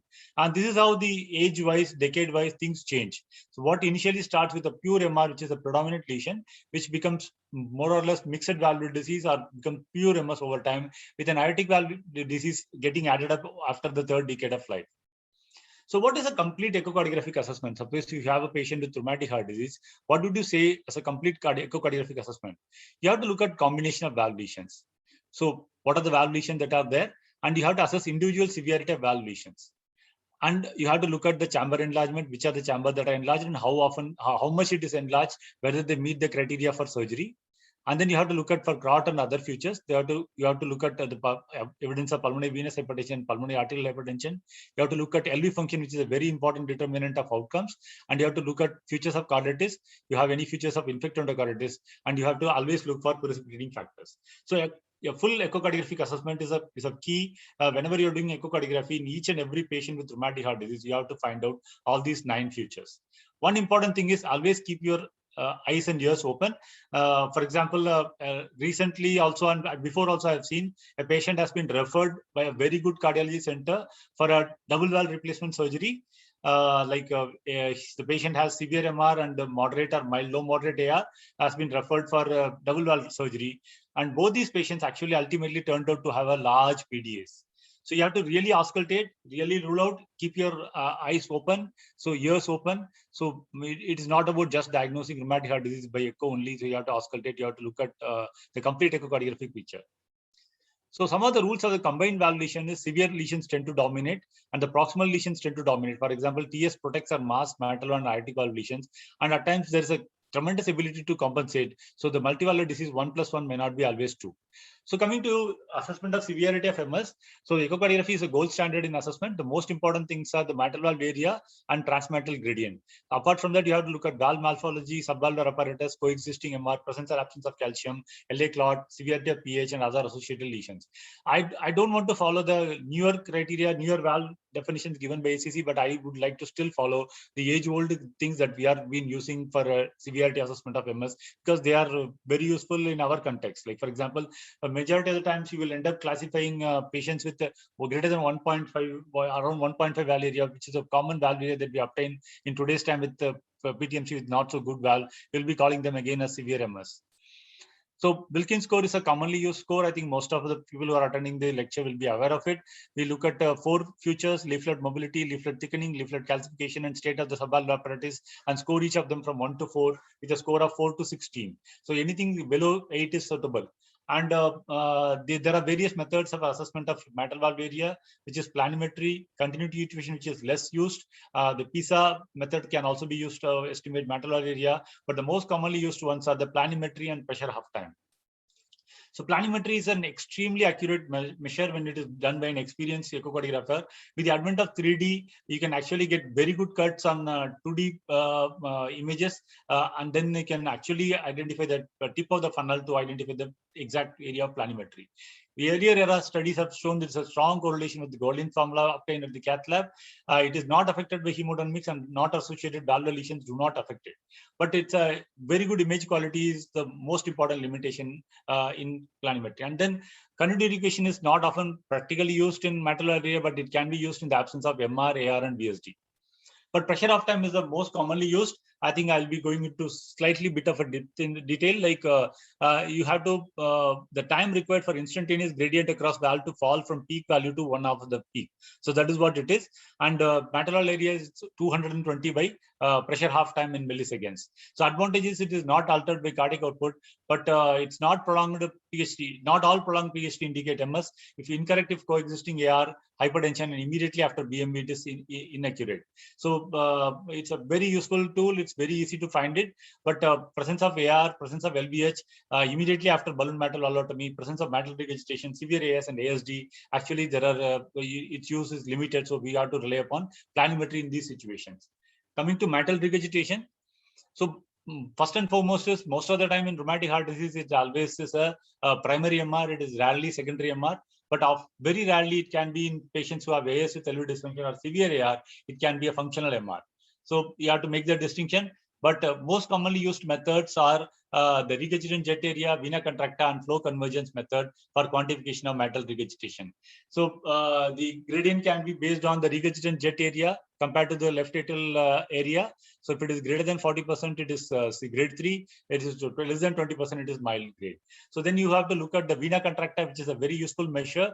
You can see the arrow here, which demonstrates the vena contracta, and you can use the flow convergence, that is on the other side, by which we can use the PISA proximal isoelectric method. You can use the regurgitant flow, as well as the effective regurgitant orifice. Time may not permit me to go into the details of how to measure it, but I think there are very good articles from JS and other publications which easily tell you how to do it. Like, but doing it in rheumatic heart disease is a challenge because at times it's an eccentric jet where any discrepancy in the radius that you produce is actually getting hyperinflated when you are calculating the effective regurgitant orifice.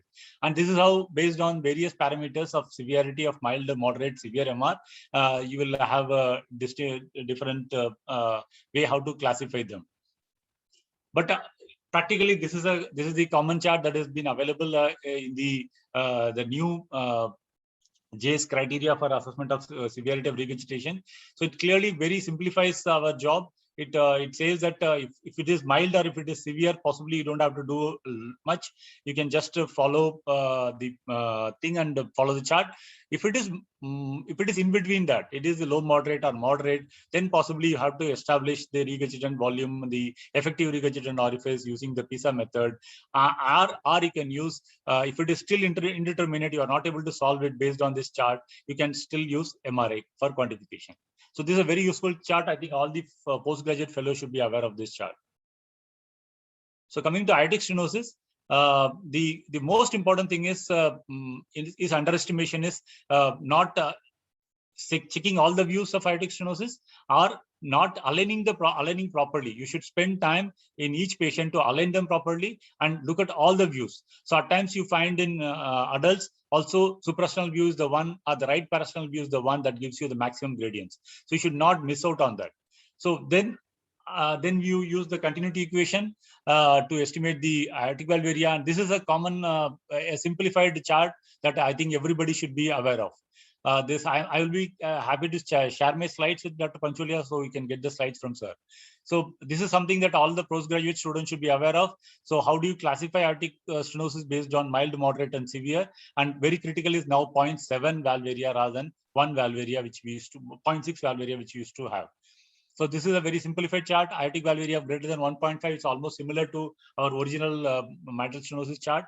Mean gradient of greater than 20 to 40, and then peak velocity wise differences in there. But oftentimes we can have an overestimation or an underestimation. Overestimation because of coexisting AR, presence of subaortic membrane. The most common measure that happens, especially in patients like HOCM, is inverted measurement of MRJ, or you can have high output state, you can have post-PVC assessment, or non-representative sampling in AF. So underestimation is most often is technical expertise is the most important reason. Oftentimes, this is one area where I think a trained, qualified echocardiographer makes a difference. Or eccentric jet or a wrong angle is another important thing. And this is the chart that is often available with the advent of TAVI in rheumatic heart disease also. I think we may have to follow the same chart, whether we can use TAVI in rheumatic heart disease in AS situation also. So coming to aortic regurgitation, so most important things are left ventricular size and function, associated aortic stenosis, whether associated mitral valve lesion is there or not, and Doppler derived parameters are there or not. And this is how various mild, moderate, severe is graded based on the jet width to LVOT ratio, vena contracta, the regurgitant volume, the regurgitant fraction, the effective orifice ratio, and the most commonly used the pressure half time and the diastolic flow reversal in DTA. So in practical terms, you can use the jet width, the pressure half time, and the diastolic flow reversal is commonly used, but we must mostly rely on vena contracta for measuring AR severity, for assessing the AR severity. If there are confusion, then possibly you can go to the methods to estimate ERO and regurgitant fraction. So this is where the vena contracta has to be measured, and this is where the flow convergence that happens in the other side of the valve, and the classical whole diastolic flow reversal that is shown. PST is often given too much of an importance in AR assessment. AR assessment, as any other assessment, has to be a holistic thing, should not be measured on some number that you get in PST, because this is a rate of decrease in velocity is a reflection of increase in LVEDP and fall in aortic pressure. So in severe AR, the steeper will be the slope and the lesser will be the PST. But definitely a PST of less than 250 indicates severe AR. But in chronic AR, LV becomes dilated and compliant. So LVEDP rises slowly, leading to falsely prolonged PST.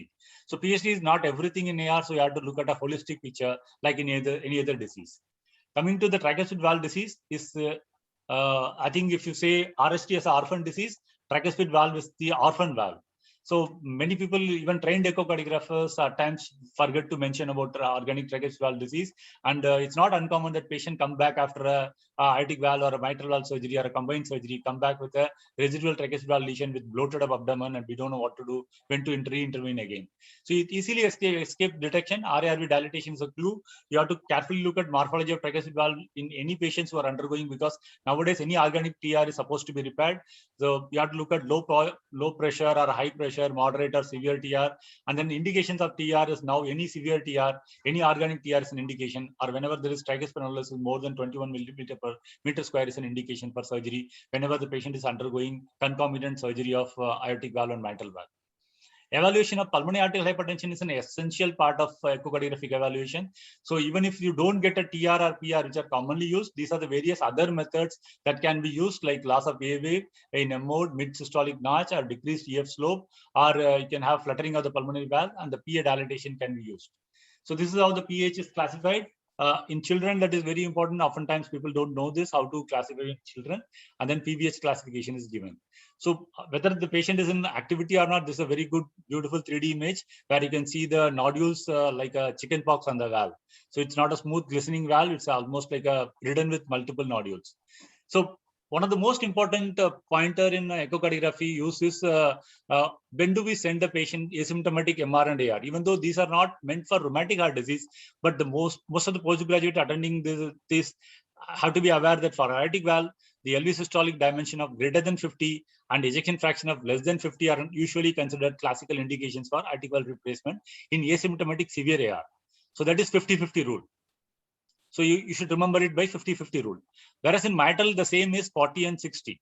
But the recent ACC guidelines have made it 55, less than 55 ejection fraction for aortic. And whereas the recent ESC guidelines have made it greater than 45 for ESD of mitral. So there is a small variation among guidelines also in this cutoffs, but we should be aware of sending the patient. But personally, I would say that possibly we should have a lower threshold if you know that patient can be repaired. If you have a mitral valve, mitral regurgitation, the patient can be repaired, you should have a lower threshold for operation. But the most important question, possibly when you should do echocardiogram, how frequently you should do echocardiogram, this is possibly the most important slide of my talk. So whereas if it is a progressive stage B, or is a severe but asymptomatic stage. So progressive stage B means somebody has moderate or severe lesion, moderate less than severe lesion. So you should follow them up either 3 to 5 hourly for most of the valve lesions. If it is 1 to 2 years for moderate severity, if it's aortic stenosis and aortic regurgitation and mitral regurgitation. If it is severe asymptomatic, it's generally around 6 to 12 months. Or if it can be slightly liberal in mitral stenosis, it is 1 to 2 years. Because generally the progression in mitral valve stenosis is slightly lower. So in general, it is 3 to 5 years for everything. If it is moderate AS and moderate AR, it is 1 to 2 years, and rest of them it is 6 to 12 years. So multivalve disease in echocardiography is like a Mona Lisa smile. So you are supposed to demystify the smile with various features that are available in echocardiography.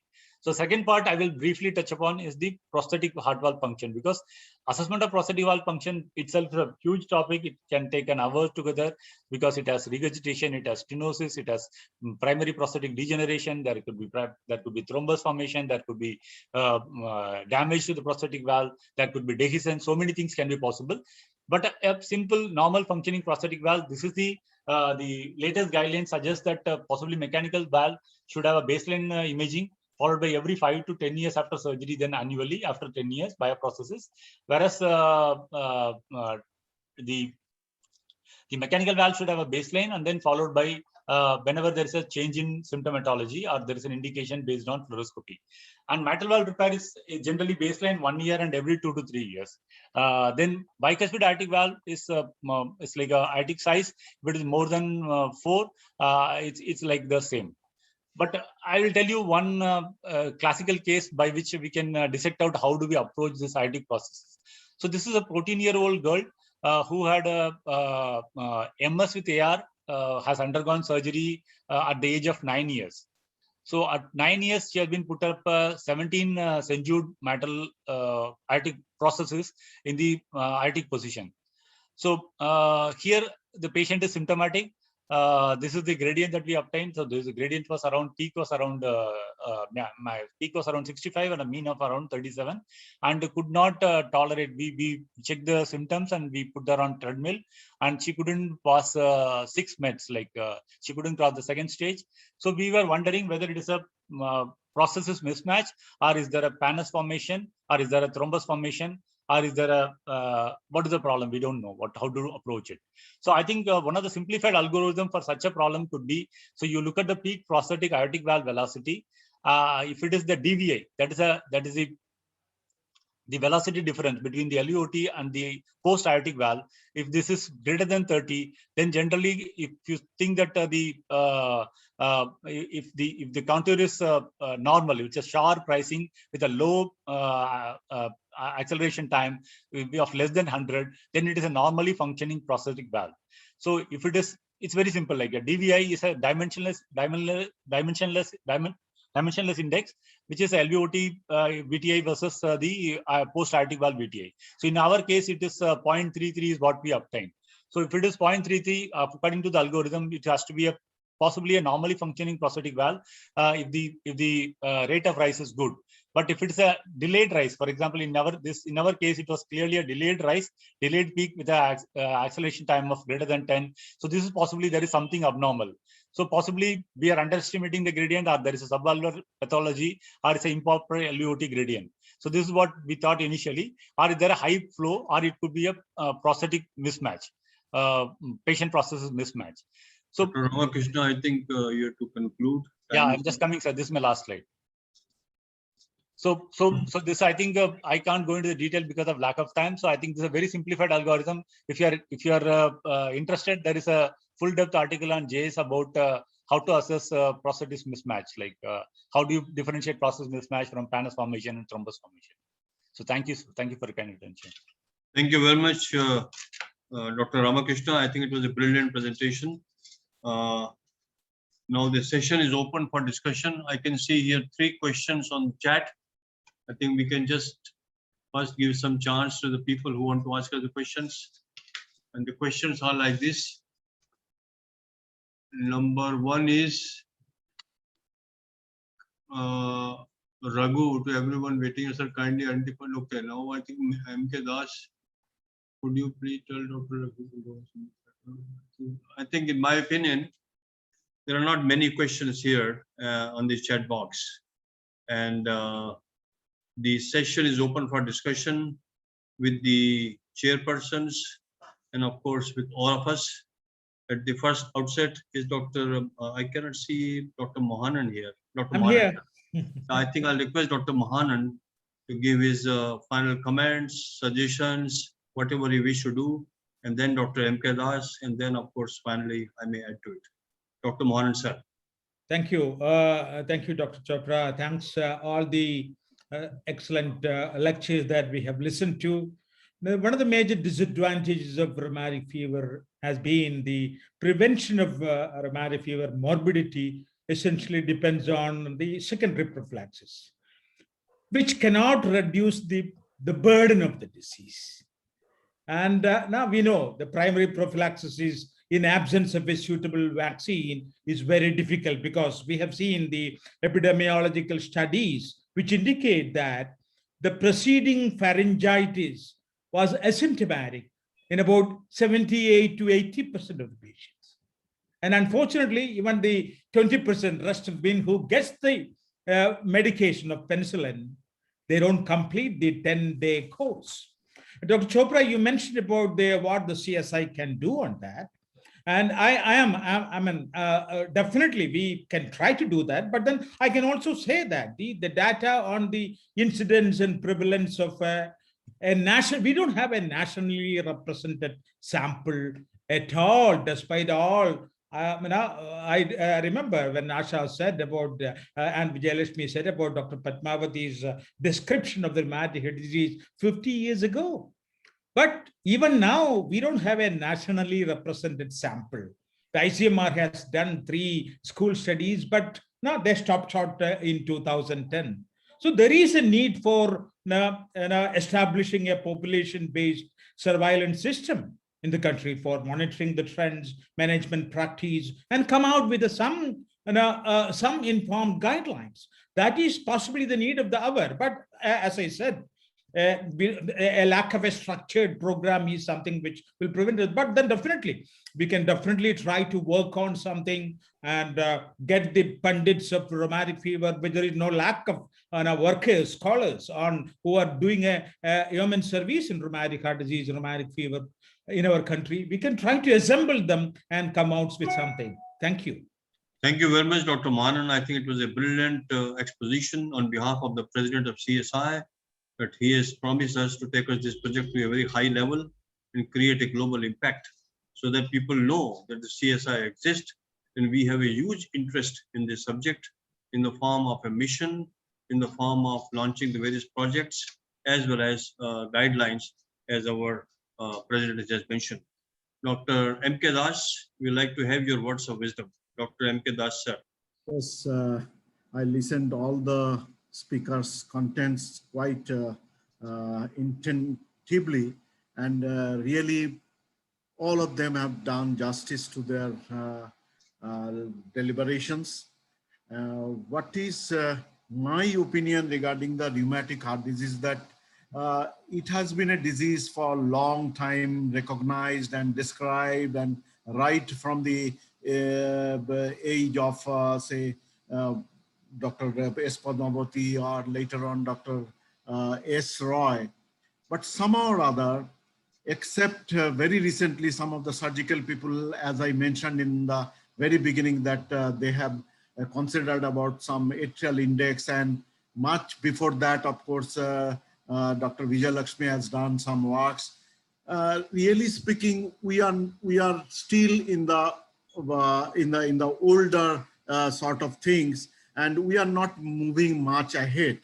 So what is my sort of wish from all the cardiologists from the country, and that includes the Cardiological Society of India, right now under the leadership of Dr. P. Mohannan, that we should allow our people, our students, to think something fresh.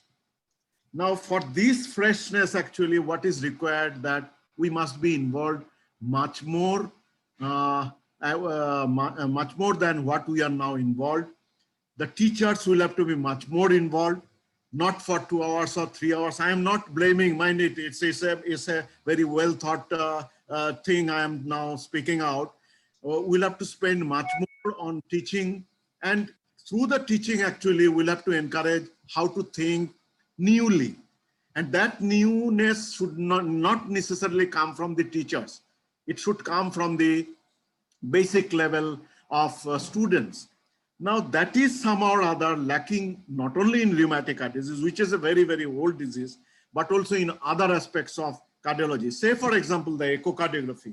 I don't find really many postdoctoral students of cardiology who are very much interested. Just for the exam purpose, possibly they will remember some of the indices. So just for the sake of doing some CRTs, they will be knowing some of the values of the to treat the patient of dilated cardiomyopathy with the CRT and CRTD. So just for the sake of treatment or doing the practical works, they are doing something or learning something, but then it stops there. They're not propagating.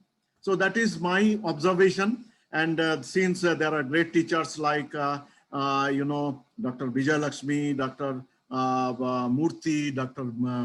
Ramakrishna, then of course others like Dr. Mohannan and all, we'll have to encourage the new group.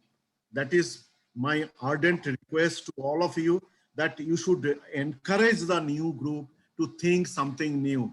Otherwise, we will be loitering with the same old things, and that is not going to just clean the ice and break the ice at all.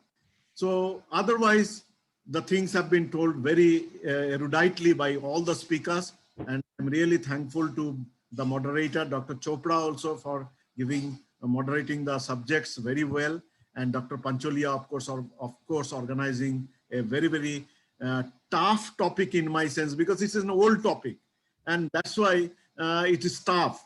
I don't know how many people are attending this meeting, but definitely there will not be much takers, as is our experience for last, say, 1.5 years or so.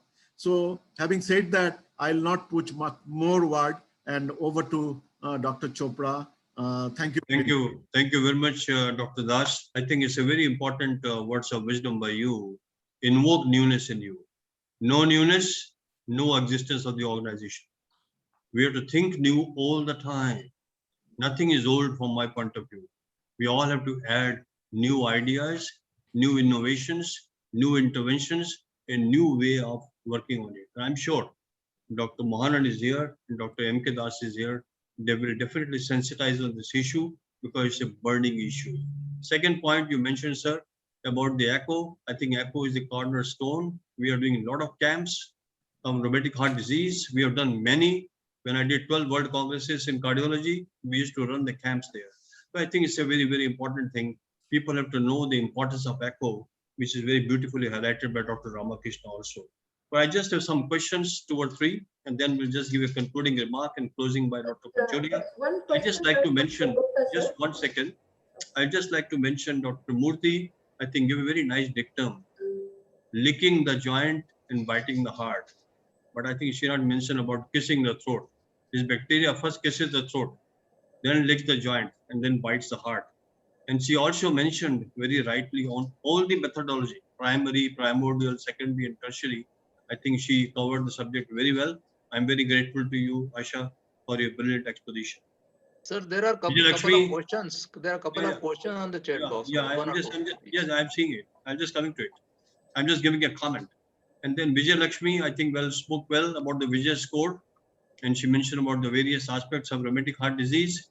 But I just like to mention here, and which has been highlighted subsequently by Ramakrishna, we must keep the score of LA, LA volume, LA appendage, LA thrombus, LA appendage thrombus, which are not existing. We need to modify it further. Once Vijay score is there, we need a modified Vijay score now. That's how we'll come up in the CSI. If we just stay there, we won't grow. Newness has to be added. We have to keep on working on it. And the last comment which I like to give for Ramakrishna, I think he gave a beautiful talk. And I was very impressed by one slide which he mentioned on tricuspid valve. Totally rejected and dejected valve. And he mentioned the last slide, 21 millimeter per meter square. It's a very important point. Every patient who is subjected to aortic valve replacement or a mitral valve replacement, we must always try to analyze which patient should have a tricuspid annuloplasty. That is the only way we can reduce morbidity and mortality. 1 year of my life, I spent in USA only on this subject and came to a criteria of 21, which is 31 years old now. I was the first pioneer with Naveen Sinanda.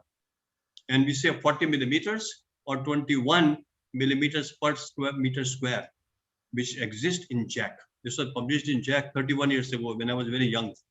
And it's all over.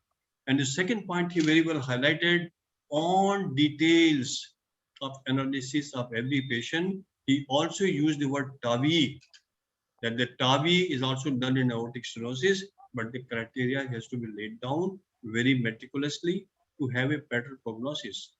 A lot of work has been done. A lot of TAVI is being done all over the world now. Nobody goes for surgical aortic valve replacement now. And the last point, which I think has not been done, and that is the role and controversy of NOAC versus oral anticoagulants. As I mentioned in my initial comments, we need to have a white paper on this. CSI should lead. There is a lot of work on NOAC now. Rivaroxaban, there was a whole paper I read yesterday only. So we need to know when to do it, why to do it, and how to do it. It's a need of the hour, and we should really work hard on this. I'm sure Ramakrishna can even help us to take an initiative, and under the leadership of Dr. Mohanan and Dr. M.K. Das and everyone sitting here, we can do a lot of work. There are some questions, as I think Dr. Pancholia has pointed me out. And the first question is by Dr. Soda. So, hypertension, talk of hypertension. Another is, which congenital heart disease predisposed to rheumatic heart disease? Your experience, Dr. Vijay Lakshmi. Yes, sir. In fact, no congenital heart disease predisposed for rheumatic heart disease. Anyone with any congenital heart disease can always get rheumatic heart disease once he is exposed to the streptococcal infection. But as I have seen in my experience, aortic and atrial septal defect was the commonest one with the mitral stenosis, and that is called as a Gutten-Bachar syndrome, and it presents much later because mitral stenosis increases the left-right shunt, and because of the AST, the mitral stenosis is underestimated. The second one is I have seen dextrocardia patient with aortic stenosis with the mitral stenosis, which I have done the balloon dilatation for both.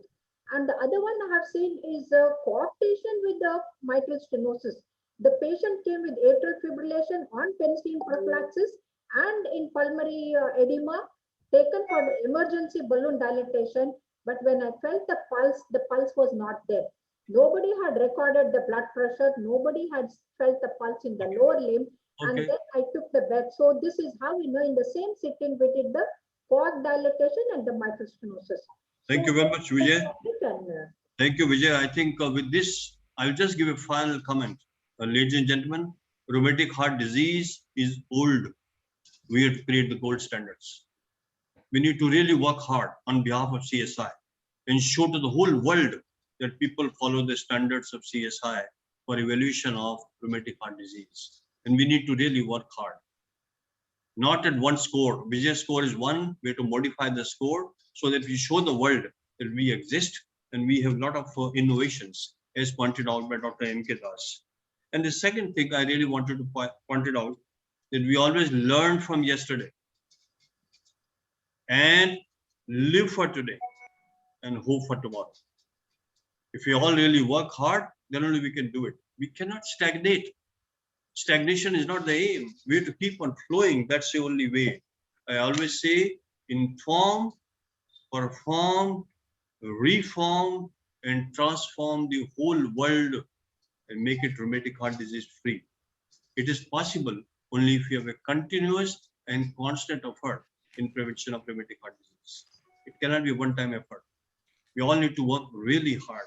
I'm sure, I'm very happy, to be very frank, that Dr. Mohanan agreed to have a second dialogue on rheumatic heart disease like this. I'm very grateful to Dr. Mohanan, and his comments are very well taken. He mentioned very categorically that the time has come, we'll work on this. And we'll make sure that we'll create a lot of white papers on different segments of rheumatic heart disease. And he's going to launch a mission. I think his words are very wise, and I'm sure something will happen during his leadership, which I really appreciated. With these few words, I express my gratitude and heartfelt thanks to the leadership of Dr. P.P. Mohanan, Dr. M.K. Das, and Dr. Pancholia, who has been a guide wire, live wire, and a sticky wire. Worked very hard for 2 years. And all the time he's calling me, and he's very scared of Mohanan. I don't know why he's so much scared of Dr. Mohanan. He's very scared. Every time I said, no, please take his guidance. It's Dr. M.K. Das and Mohanan who are going to guide you. And the way you do it, he worked very hard to make it a success. And without the speakers, nothing is possible. I'm very grateful to Dr. Asha Murthy for agreeing on this, and a beautiful presentation, and of course, a beautiful dress. And Dr. Vijay Lakshmi, always in a smiling mode, enthusiastic, and speaks to its full potential and full strength. I'm grateful to you, Vijay, as usual. Dr. Ramakrishna, I think, had a very nice presentation and lovely presentation in a very short period of time. And now Dr. Pancholia to propose a closing note on his behalf as the convener of the council and propose a formal vote of thanks. Dr. Pancholia, sir. Thank you very much, sir. So you all would agree with me that we had an exceptional, highly educative session on various aspects of rheumatic heart disease, from prevention to diagnosis to eco-evaluation. I am thankful to our both the honorable chairperson, Dr. P.P. Mohanan and Dr. M.K. Das, for their kind consent for this particular program and their valuable inputs and valuable suggestions also. Will work on that in coming days. I am highly thankful to Dr. H.K. Chopra for brilliantly moderating this important session with his extraordinary expert comments. And I'm thankful to all the three speakers for their outstanding presentation on various aspects of rheumatic heart disease. And lastly, which is very important, I'm thankful to the CSI headquarters for helping me out in organizing this particular highly educative program. Thank you very much, all of you. Thank you, sir. Thank you. I think we are just about 15-20 minutes late, for which we extend our apology to the President, Dr. P.P. Mohan. Thank you. Thank you, sir. Thank you, sir. Thank you very much. Thank you, sir.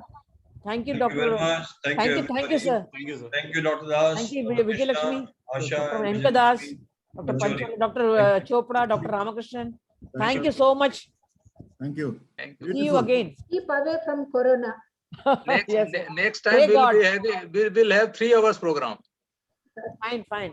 Okay, sir. Pray God to keep us healthy and alive. It is not enough. Yes, sir. Okay, thank you so much. Thank you, sir.